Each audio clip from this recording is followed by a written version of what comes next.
করেন দরিয়ায় ফেরাতের কাছে 10 দিন হয়ে গেল। এই করতে করতে হে বাবাজি আমার চিন্তা করেন সন্ধ্যাবেলা প্রতিদিন যাই, বিবিকে তো কিছুই দিতে পারি না, আজ আমি কেমন করে যাব, কোন একটা বাহানা করব। এমন সময়তে বাড়িতে চলে গেছেন। বাড়িতে যাওয়ার পরে দেখে বিবি কয়েক রকমের রান্না করেছে। যে বলছে বিবি রে কোথায় পেলি? সঙ্গে সঙ্গে বলছে স্বামী আপনি জানেন না, আপনি যে মালিকের কাজ করেন মালিকটা বড় দয়ালু, বড় মেহেরবান।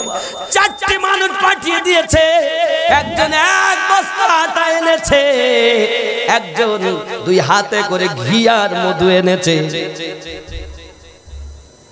ওগো আপনি বুঝতে পারলেন না। আর একজন আপনার কিনা এমনি করে আমার জন্য 400 দিরহাম এনেছে। ওরে আমার সোনা মানিকেরা, এমনি করে যখন বলছেন আরো বলে গেলেন যাওয়ার সময়তে, ওগো হাবিবে আজমের বিবি বলবেন যে মালিকের কর্ম করতেছে ওই মালিকের কর্ম যদি বেশি করে করে আল্লাহ আরো বেশি ওই মালিক তার মজুরি দেবে। এই কথাটা আপনি আপনার স্বামীকে বলে দেবেন। যুবক আমার হাবিবে আজমি বলে আরে বিবি রে এটা আমি অন্য কোন মুনিবের কাজ করিনি, এমন মুনিবের কাজ করেছি যে মুনিব আমাকে দুনিয়ায় সৃষ্টি করেছে। জোরে জোরে বলুন সুবহান। হে যুবক, এই দুনিয়ায় আপনি আমি যদি তওবা করে চলতে পারি এহ জগতে লাভ হবে, পর জগতে লাভ হবে। আপনার আমার নবী মদিনাতুল মুনাওয়ারাতে আমাদের জন্য কেঁদে কেঁদে বুক ভাঁজিয়ে দিয়েছেন। আব্বা আমার নবী আমার জন্য কাঁদেন। আমরা যখন গুনাহ করি, হে বাবাজি আমার সন্তান যদি গুনার কাজ করে, যদি লোকে এসে বলে তোমার ছেলে খুব খারাপ, কষ্ট পাবে আব্বা এবং মা। পাবে না? পাবে না? তোমার ছেলে ভালো না, অমুক মেয়েটার সঙ্গে এই কাজ করেছে, অমুকের জমি এত ফাঁকি দিয়েছে, অমুকের কম দিয়েছে। হে বাবা, কে ব্যথা পাবে? মা পাবে না? কিন্তু আপনি আমি পাপ করলে আমার নবী আমাদেরকে দেখছেন কি? ও নূরে মোহাম্মদ রসুল আরবি নায়েবে পরওয়ার, জিবরাইল চুমে যার দরবার। জোরে বলো। আপনাদের আওয়াজ এত কম, আমি বকে বকে আমার গলা যাচ্ছে বসে, বুঝতে পেরেছেন? প্রতিদিন আর মাত্র 3টে জালসা, কাল একটা আর 2টো, আপনাদের 3টে। সুবহানাল্লাহ। এই 2টো হলে এরপরে আমার একটু 15ই ফাল্গুন পর্যন্ত শনিবারে আমি চলে যাব, একটু নিয়ত আছে ব্যাঙ্গালোর, একটা অন্য মানে ডাক্তারি একটা ব্যাপার আছে, দোয়া করবেন। টিকিট করা প্লেনে কমপ্লিট, চলে যাব। তারপর ইনশাআল্লাহ তাআলা আল্লাহ আবার বাঁচালে রমজান মাসে প্রোগ্রাম করা হয় না, রোজার পর থেকে আবার অনেক প্রোগ্রাম। আপনাদের কদমে হাত রেখে বলি বাপ, আমার নবীকে চিনুন। আমার নবী আমাদের জন্য কাঁদছেন। নূরে মোহাম্মদ রসুল আরবি নায়েবে পরওয়ার, জিবরাইল চুমে যার দরবার। লাম থেকে হয় লা ইলাহা, আলিফ থেকে হয় আল্লাহ, মিম থেকে হয় নামে মুহাম্মদ যিনি রাসূলুল্লাহ। শহীদ আজম ইমামে হুসাইন নওয়াসা তাহার, জিবরাইল চুমে যার দরবার। নূরে মুহাম্মদ রসুল আরবি নায়েবে পরওয়ার, জিবরাইল চুমে যার দরবার। জোরে হবে। যার কদম জমিনে পড়িলে দুনিয়ার হয় মিরাজ, রাসূল পাকের জুতা মুবারক আরশে আজিমের তাজ। যার কদম জমিনে পড়িলে দুনিয়ার হয় মিরাজ, রাসূল পাকের জুতা মুবারক আরশে আজিমের তাজ। সেই নবীর রওজা দেখিলে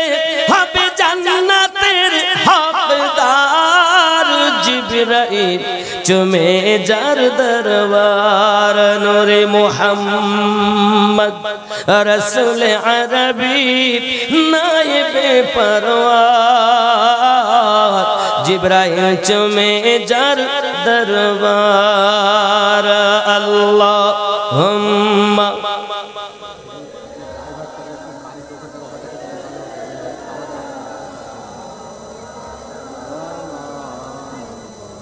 وعلى آل سيدنا আব্বাজি আমার সোনা মানিক খেয়াল করুন আমার গাড়ি যেখানে আছে মোহাম্মদ আমিরুল তুমি গাড়িটাকে সরিয়ে রাখো কমিটির মানুষদের একটু অসুবিধা হচ্ছে গাড়িটা সরিয়ে একটু দূরের দিকে রাখো হয়তো ওরা ওখানেই আছে পাশেই তো থাকবে হ্যাঁ ওটা একটু সরিয়ে নিলে সুবিধা হয় আর হয়তো অনেকে মনে করছেন খাওয়াবো আমি বলবো আমি একটার ভিতরেই দোয়া খায়ের করে দেবো বুঝতে পেরেছেন এজন্য আমি চাইবো যে আমি নামার পরই নইলে মেহফিল ভেঙে গেলে অসুবিধা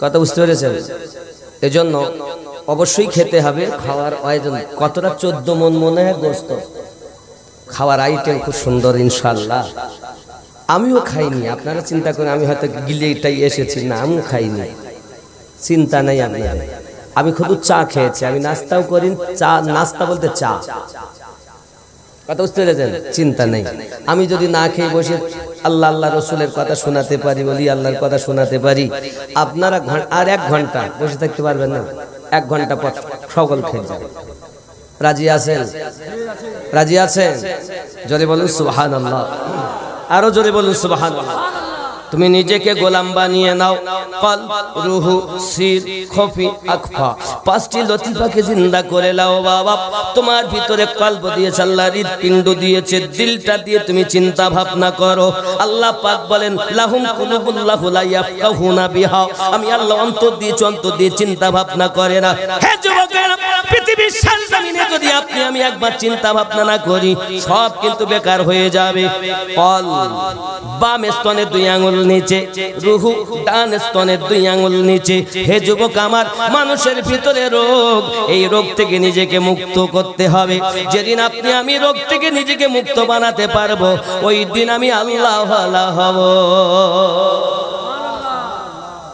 আচ্ছা আমাদের মধ্যে রোগ আছে অন্তরের রোগ জ্বর আমাশা সর্দি পেট ব্যথা ডেলিভারি কেস এসব রোগ তো বলে আচ্ছা আল্লাহ পাক আল্লাহ তাআলা 14টা রোগের কথা বলেছেন কলবের রোগ বলবো আপনাদের কাছে 14টা রোগ খেয়াল করেন 14টা রোগের কথা আল্লাহ কোরআন শরীফে জানিয়েছেন হে যুবক 1 নাম্বার কলবে মারিদ অর্থাৎ রুগ্ন অন্তর সূরা তওবা আয়াত নাম্বার 125 এ আছে এই কলবের রোগ 1 নাম্বার রোগ 14টা রোগ শুনে যান অনেক কথা শুনছেন ইউটিউব খুললে অভাব নাই তবে রোগগুলো থেকে আগে নিজেকে বাঁচান 1 নাম্বার রোগ কলবের সেই কলবের নাম হলো কলবে মারিদ অর্থাৎ রুগ্ন অন্তর সূরা তওবা আয়াত নাম্বার 25 এ আল্লাহ এই রোগের কথা উল্লেখ করেছেন 2 নাম্বার কলবে মাখতুম অর্থাৎ মোহর মারা অন্তর সূরা আল বাকারা আয়াত নাম্বার 7 খতামাল্লাহু আলা কুলুবিহিম এই 2 নাম্বার এই রোগ কলবের রোগ 3 নাম্বার কলবে গাফেল অর্থাৎ গাফেল অন্তর সূরা আল আরাফ আয়াত নাম্বার 179 যে কথা লাহুম কুলুবুল্লাহু লা ইয়াফকাহুনা বিহা এটা একটা রোগ 4 নাম্বার কলবে সালিম অর্থাৎ পরিশুদ্ধ অন্তর সূরা শুরা আয়াত নাম্বার 88 5 নাম্বার কলবে মুতমাইন্না অর্থাৎ শান্তিপূর্ণ অন্তর সূরা ফজর আয়াত নাম্বার 27 বাবজি 6 নাম্বার কলবে মুনির অর্থাৎ বিনতি অন্তর সূরা কাফ আয়াত নাম্বার 33 ও 34 7 নাম্বার কলবে জায়েগ অর্থাৎ বক্র অন্তর সূরা আল ইমরান আয়াত নাম্বার 8 8 নাম্বার কলবে আমা অর্থাৎ অন্ধ অন্তর, সূরা হজ আয়াত নাম্বার 46। 9 নাম্বার, এগুলো রোগ কলবের, বহু ওয়াজ শুনছেন, এই ওয়াজ শুনেছেন? এই ওয়াজ নাই এখন, এটা ফজিলতের ওয়াজ। ডান পা দিয়ে মসজিদে গেলে এত নেকি, হাগা পাদা মোতার দোয়া পড়লে এত নেকি। হাগা পাদা মোতার দোয়া পড়ি হবে কি যদি ভেতরে রোগী থাকে? যুবক ভালো করে শোনো, আমারে কেউ সইতে পারে না, মানে আমার বন্ধুর থেকে দুশ্মন বেশি। 9 নাম্বার কলবে খাস অর্থাৎ বিনয়ী অন্তর, সূরা হজ আয়াত নাম্বার 54। 10 নাম্বার কলবে কাসি অর্থাৎ কঠিন অন্তর, সূরা আনআম আয়াত নাম্বার 43। 11 নাম্বার কলবে মুকাফফাল অর্থাৎ তালা লাগানো অন্তর, সূরা মুহাম্মদ আয়াত নাম্বার 24। 12 নাম্বার কলবে মাসনুন অর্থাৎ পর্দা পড়া অন্তর, সূরা আনআম আয়াত নাম্বার 25। 13 নাম্বার গালিজুল কল অর্থাৎ কঠোর অন্তর, সূরা ইউনুস আয়াত নাম্বার 88। 14 নাম্বার কলবে মারিন অর্থাৎ জং ধরা অন্তর, সূরা মুতাফফিফিন আয়াত নাম্বার 13। এতটা রোগ এই অন্তরে। সকালবেলা যদি কেউ গোনা করে, সাবুদানা মতো একটি দাগ পড়ে যায়, আব্বা আমার সকালবেলা গোনা করেছি, ফেরেশতা 2 কাঁধে 2টি আছে না নাই? 2 কাঁধে 2টি ফেরেশতা, একজন ভালো লেখে আর একজন খারাপ লেখে। এখন ভালো লিখেছে বলে ভাই দাঁড়া, কেন রে?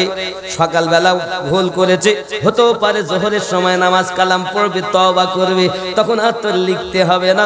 আল্লাহর বান্দা জোহর হয়ে গেল, নামাজ পড়লো না, তওবা করলো না, কি করব বলে দাঁড়াও একটু, আসর হতে পারে, আসরে যাইয়া বেটা গেল না, নামাজও পড়লো না, তওবাও করলো না। যুবক আমার বলছে কি হবে বলে দাঁড়াও, অপেক্ষা কর, মাগরিব যেতে পারে, সারাদিন হয়তো ডালে ডালে চলে গেল, মাগরিব হতে পারে, তওবা করলে লিখতে হবে না। মাগরিবেও গেল না, কি হবে বলে লিখিস না, একটু পরে লিখবি, দাঁড়া। এসা যদি পড়ে, ও বাবা চলে গেছে চায়ের দোকানে চা খেতে, চা খেয়ে আড্ডা ঠোকে, ক্যারাম বোর্ড খেলে, তাস খেলে, কত কি করে। বাবা আমার রাত 10টা বেজে গেছে, বলছে লিখবো, দাঁড়া হতে পারে বাড়ি গিয়ে করবে। এবার আপনার কিনা রাত 10টার সময় বাড়ি এসে এসে বলছে দরজাটা খোল, খুলেছে, হাত মুখ ধুইলো, ধুইয়ে এসে বলছে দে 2টো গিলি। গরুর মতন খেয়েছে, মশির মতো পড়ে গেছে, মোবাইলটা হাতে। ফেরেশতা বলছে লিখবো, বলছে এখন লিখতে হবে না, দাঁড়া। বলছে উজু করলো না, খেলো দিলো শুলো, তাহলে হতেও তো পারে মোবাইল রেখে ঘুমানোর আগে উজু করে আল্লাহর কাছে ঝুঁকে নিজের পাপ থেকে ক্ষমা চাইতে পারে। আল্লাহর বান্দা মোবাইল টেপে সিনেমা দেখে, ড্যান্স দেখে, হাঙ্গামা দেখে, কত কি দেখে, কি নাই এর মধ্যে? সব আছে না, সব আছে না, ভালো আছে, কালো আছে। আব্বা আমার দেখে, দেখতে দেখতে আপনার ঘুমিয়ে গেছে, বলে দেখি ঘুমাত, বলছে লিখবো, এবার তুমি লেখো। হে বাবাজি, সকালবেলা পাপ করলে সারাদিন তার জন্য অপেক্ষা হয়, কিন্তু চাঙ্গা টাঙ্গায় জালসা হবে, এলাকার মানুষরা কষ্ট করে জালসা দিয়েছে, নিয়ত করেছেন কালকে হবে জলসা, আমরা যাব জলসাতে। বাবারে এখনো জলসাতে আপনি আসেননি, শুধু ওখান থেকে নিয়ত করেছেন, আপনার নামায় আমলে নেকি লেখা আরম্ভ হয়ে গেল। গুনাহ করলে এসা পর্যন্ত, রাত ঘুমানো পর্যন্ত অপেক্ষা করা হবে, আর নেকি এলে আলাদা নেকি, সুবহানাল্লাহ বললে আলাদা নেকি, জিকির করলে আলাদা নেকি। শুধু আসেননি রে বন্ধু, বাড়িতে নিয়ত করেছেন জালসায় যাব, নেকি লেখা আরম্ভ হয়ে গেল। আব্বারে এখনো যদি আমরা আমার রবকে না চিনি, কবে চিনবো? আমার আল্লাহ বলেছেন বান্দা বান্দিরে, পাহাড় পরিমাণ গুনাহ করে ফেলেছিস, আমি আল্লাহর কাছে একবার তওবা কর, আমি তোর জীবনের গুনাহ মাফ করে দেব। তুই যদি আমার হইয়া যাস, আমি আল্লাহ তোর হইয়া যাব। কি করেছেন আপনি সারা জীবন? ছেলে আমার, বিবি আমার, বাচ্চা আমার, জমি আমার, গাড়ি আমার, বাড়ি আমার, সব আমার। আমি কার? আমি কার? কথা কন, আমি কার?